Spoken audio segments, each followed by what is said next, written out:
Hello, everyone, and welcome to today's English podcast. This episode is very personal. Today, we're talking about something many English learners feel but don't like to say out loud. People laugh at my English. They laugh when I make mistakes. They laugh when I pronounce a word wrong. And sometimes that louder stays in your head for years. I'm here with an English teacher who has seen this fear in many students and has also lived it himself. Thank you for being here. Thank you for inviting me. And I'm really glad we are talking about this because this fear stops more people than grammar ever does. I want to start with honesty. When I started speaking English, people laughed at me. Not once, many times. Sometimes it was friends, sometimes strangers. Sometimes people didn't want to hurt me, but it is still hard. I remember saying one sentence in English and people started smiling, correcting me loudly, repeating my mistake. I wanted to disappear. After that, I stopped speaking for a long time. That experience is very common, and the brain remembers pain very well. One bad moment can silence someone for years. Fear of speaking English is not about language, it's about emotional memory. Yeah, some people think teachers don't feel this. That's not true. When I was younger, I had a strong accent. People laughed at my pronunciation. Even today, sometimes someone laughs when I make a mistake.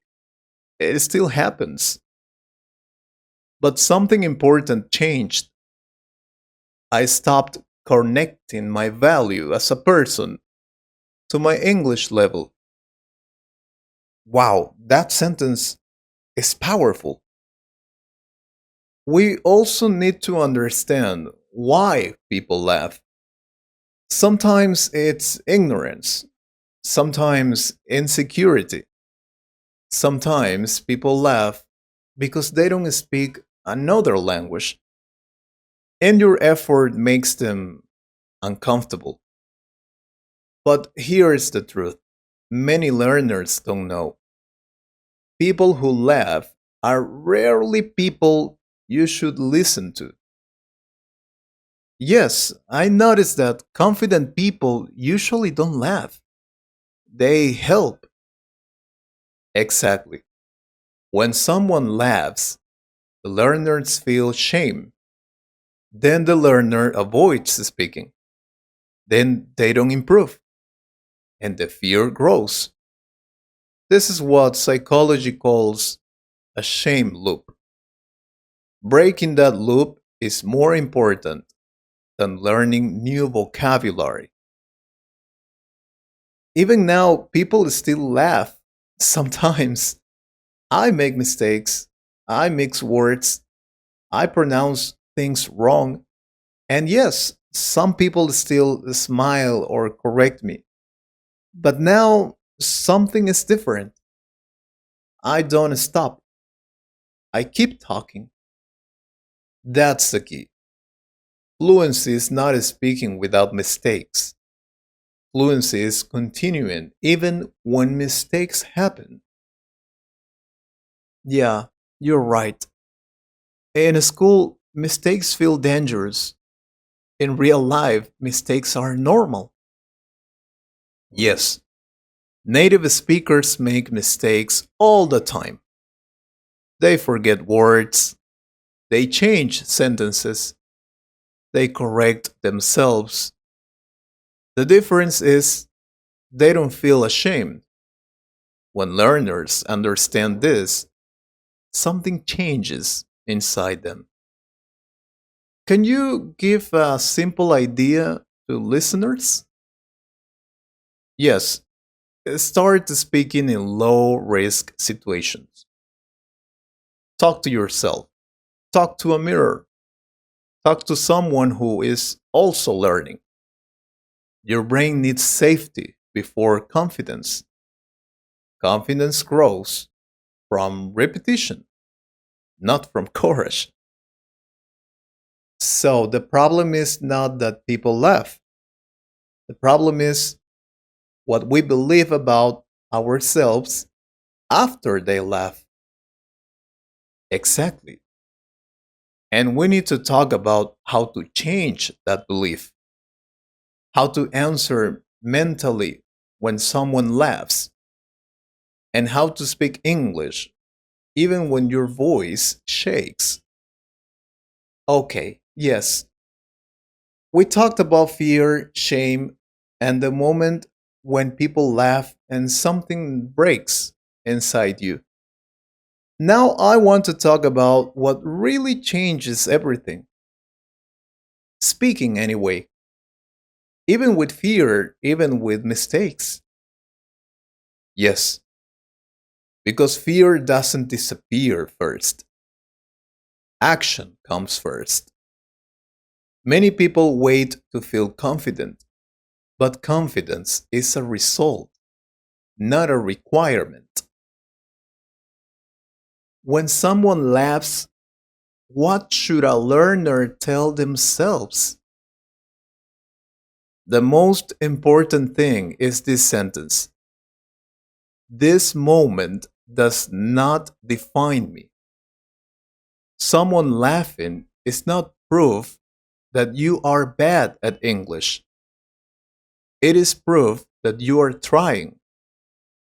Psychology shows that the meaning you give to a moment is more powerful than the moment itself.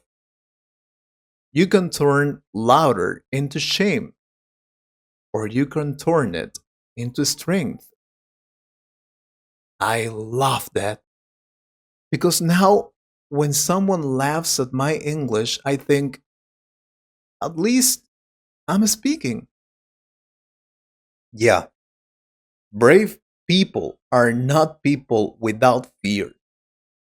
Brave people are people who speak while their voice shakes. I tell my students this all the time. Your accent is not a problem. Silence is the problem. Accent means effort. Accent means movement. Accent means courage. And honestly, when I hear someone speaking English with an accent, I respect them more. Here are some practical ideas. First, speak every day, even for 2 minutes. Consistency is more important than perfection. Second, choose safe spaces at first. Online conversations, recordings, voice notes. Third, don't correct yourself too much while speaking. Finish the idea first. Your brain learns confidence through completion, not correction. That explains why many people stop in the middle of a sentence. Yes, many learners are very kind to others, but very cruel to themselves. They say things like, my English is terrible. That sentence becomes a belief. Change the sentence. Say, my English is improving. Your brain listens to your words. Okay, there is something I realized over time. People who laugh don't stop you, you stop yourself. That's the hardest truth, but also the most freeing one. Because if you stop yourself, you can also choose to continue. English is not owned by perfect speakers. English belongs to everyone who uses it. Yeah, if someone is listening right now and feels scared to speak, what would you say directly to them? I would say this: speak anyway. Speak with fear. Speak with mistakes. Speak with accent. Every time you speak, you are building courage. And one day, you will look back and realize that fear no longer controls you. People may laugh at your English. Let them, because while they laugh, you are growing. And while you speak, you are becoming free. Exactly. One day, your English will be better. But more importantly, you will be stronger. And that strength stays with you forever. This was not just an English conversation. This was a message for anyone who ever felt small for trying. Thank you for your honesty and your heart. No, thank you. And remember, your English doesn't need to be perfect, it needs to be used. So tell me, are you afraid of speaking in English or not?